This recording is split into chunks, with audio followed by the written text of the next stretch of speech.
ആദ്യ പ്രസിഡൻഷ്യൽ ഡിബേറ്റിൽ പോരടിച്ചും നിലപാട് പറഞ്ഞും ട്രംപും കമല ഹാരിസും അമേരിക്കയുടെ സാമ്പത്തിക രംഗവും വിദേശകാര്യവും തൊഴിലില്ലായ്മയും എല്ലാം ഡിബേറ്റിൽ പരാമർശിക്കപ്പെട്ടു. 1.5 മണിക്കൂർ നീണ്ടുനിന്ന ഡിബേറ്റിൽ വിമർശിച്ചും വിശദീകരിച്ചും ഇരു നേതാക്കളും മുന്നേറി. സാമ്പത്തിക വിഷയങ്ങളിലൂന്നിയ ചർച്ചകളാണ് തുടക്കം മുതലേ ഡിബേറ്റിൽ പ്രതിഫലിച്ചത്. രാജ്യത്തെ സാധാരണക്കാരന്റെ പ്രശ്നങ്ങൾ പരിഹരിക്കാനുള്ള നീക്കങ്ങൾ നടത്തിയെന്ന് കമല ഹാരിസിന്റെ നിലപാടുകളുടെ മുനയൊടിക്കുന്നതായിരുന്നു ട്രംപിന്റെ പ്രതികരണം. First of all, they bought their chips from Taiwan. We hardly make chips anymore because of philosophies like they have and policies like they have. I don't say her because she has no policy. Everything that she believed 3 years ago and 4 years ago is out the window.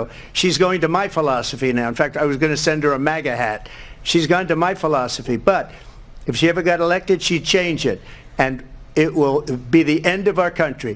She's a Marxist. രാജ്യത്തെ തൊഴിലില്ലായ്മ കൃത്യമായി Trump ചൂണ്ടിക്കാട്ടി. പണപ്പെരുപ്പവും ഉൽപാദനത്തിലുണ്ടായ കുറവും Trump വിമർശനമായി ഉന്നയിച്ചു. അതേസമയം ജീവിത നിലവാരം ഉയർത്തുന്നതിനും പാർപ്പിടങ്ങൾ ഒരുക്കുന്നതിനും തൊഴിലവസരങ്ങൾ വർദ്ധിപ്പിക്കുന്നതിനും കൃത്യമായ ഇടപെടൽ ഉണ്ടായി എന്ന് കമല ഹാരിസ് പറഞ്ഞു. കുടിയേറ്റ വിഷയം ഇത്തവണയും ഡിബേറ്റിൽ ചർച്ചയായി.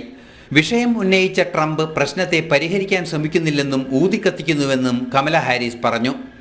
അതിർത്തി സംരക്ഷണ ബിൽ ഉൾപ്പെടെ തങ്ങൾ വിഭാവനം ചെയ്യുന്നുവെന്നും കുറ്റവാളികളെ രാജ്യത്തേക്ക് പ്രവേശിപ്പിക്കുന്നത് തടയുമെന്നും കമല ഹാരിസും പറഞ്ഞു. എന്നത്തെയും പോലെ ഗർഭഛിദ്ര നിയമവും ചർച്ചയായി.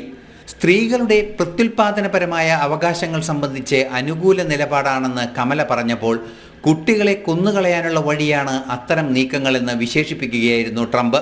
അതിരൂക്ഷമായ വിമർശനമാണ് കമലയ്ക്കെതിരെ ട്രംപിന്റെ ഭാഗത്തു നിന്നും പിന്നീടുണ്ടായത്.